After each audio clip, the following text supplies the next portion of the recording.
Hi, welcome along everyone. Today I'm going to show you how you can put some F1 system protector into your central heating system if you have a combi type system where you cannot fill anything in through the radiators. And that's because you've got the kind of radiators that have just got a nipple on the end to bleed in. You haven't got a cap you can take out of the end to fill it in through a funnel or using the old easy fill filler. So to that end we're going to use this F1 protector, which is specially for really putting it through the filling loop on a combi boiler. So to that end I'm going to show you how to do that now. So here we have our combi boiler, and there's our filling loop there, which is what you've got to find for your boiler. But before you do anything whatsoever, turn the boiler off. Turn it off by the main switches, and then you've got to go and find a drain cock, which in my case is quite easy because mine is just there, but your drain valve could be anywhere on the system. Do have a look for it, you'll find it, and when you do, get a hose on ready. Now because we're not draining too much out, we haven't got to let too much go, a couple of bucketfuls will probably be well enough. Well, you can see I have my hose already on there. And just open the end of the valve. I've got pliers, it isn't all that tight to open up and let water out the system. Can you hear it go in there? There she goes. You'll always get a bit out of it on the floor, just guaranteed. Probably always best to put a towel under it. I guess you should know better, Al, they always leak. If you keep an eye on your gauge, your pressure gauge there, once it's dropped to 0, just give it a little bit more and you've probably got enough out to get that protector in there. Looking back at the boiler then, we've drained enough out now. This side is the mains. This one we leave closed, okay? Don't open that one up, that is to fill the filling loop. We'll do that when we're finished. I'll show you where we fill it up back up. So leave that one off. That's on the 15mm pipe, so you can't go wrong. Okay, the one we're going to deal with, the one we're going to take off the fill air inhibitor in, is this one here, system protector, whatever you'd like to call it, and it's on usually on a 22mm pipe on the return of the heating. So this one we can turn on, but what we do is I always undo the little feed nut here. They're usually hand tight. That's if yours is connected. Sometimes they're not connected. The loop's hanging inside anyway. I leave a little dish under there because you always get a little bit out of it. So let's just open it up and see how much. No, there's not even a little bit in this one because I've drained it enough down. Let's say probably a couple of buckets is probably enough, well enough to get this stuff in. Okay, here's our protector now, our F1, and you get a little gadget like this to go on. This obviously just screws into here, alright. Just screw this in first, and then we're going to screw the other end into the pipe. So what we've got here now is our can, okay, with the adapter on. It's screwed into the can. Now that's got to go on there. Now holding it on is a bit hopeless really. It's better to get it screwed on, but a lot of these, the taps they actually don't fit.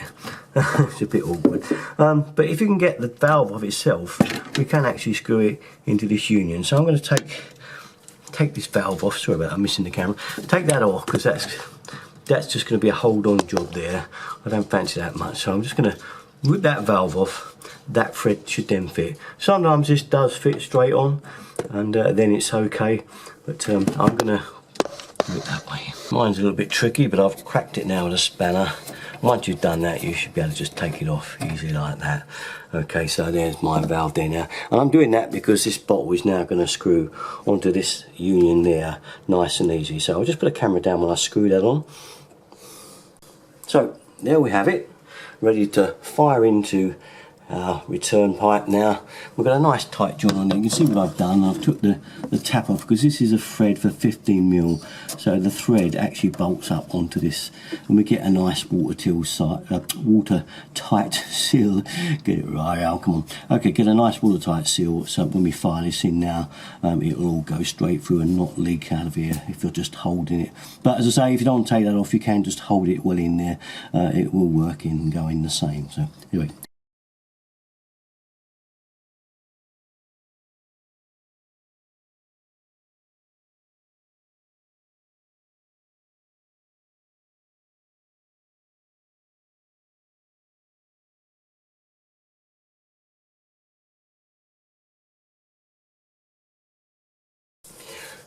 Okay, so we're going to pull the trigger now. Got 2 fingers on the trigger. You should be able to hear it go in. You hear that? It's gone in. Doesn't take long, does it? Yeah, I can feel that going. Yeah, that's gone in already. This is the one-shot application. You only need to pull that trigger once. Pulled it a couple of 3 times, but there's nothing left. It's all in there.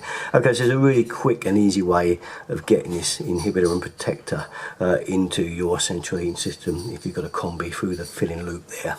Okay, that's it really. Now that's it. We just got to take this off now and put our valve back on the pipe. Okay, so tighten your valve back on. I've just screwed mine back on. Make sure it's nice and tight. And then we're ready to put this back on. Make sure the washer's not dropped off the end of the fitting there. See it? Put it back in. It only needs to be done up finger tight, of course. Right, that's it back on. If you've opened any air cocks and any radiators to let the whole system drain out, do go around and shut all those off. And as I said before, make sure the drain valve is off.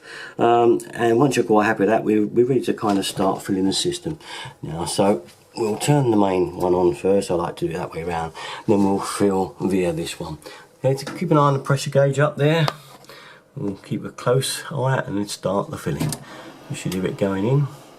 Mine won't take much. I haven't took much out.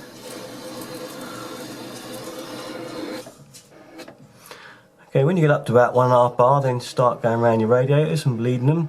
You'll find you get a good rush at first and it will gradually tail off as the pressure drops. And as it's dropped away, then come back and once again fill again until you get pressure back. Do this for each of the radiators if you drain the entire system out. So that's a longest job, I know, but if you just did what I've done, which is just a 1 rad drop, just a little bit enough to get that in because I just wanted to top up really, then that's all you need to do. But keep an eye on that gauge, make sure it's on 1.5. I'm quite happy where it is now, looking good. I'll just check here in the one radiator that I drained it from. This is the 1 rad that will be affected, if any, that I drained, and look at that, there's actually water there. It never pulled much out of that at all. Okay, that's it then. Fill up your Combi heating system with F1.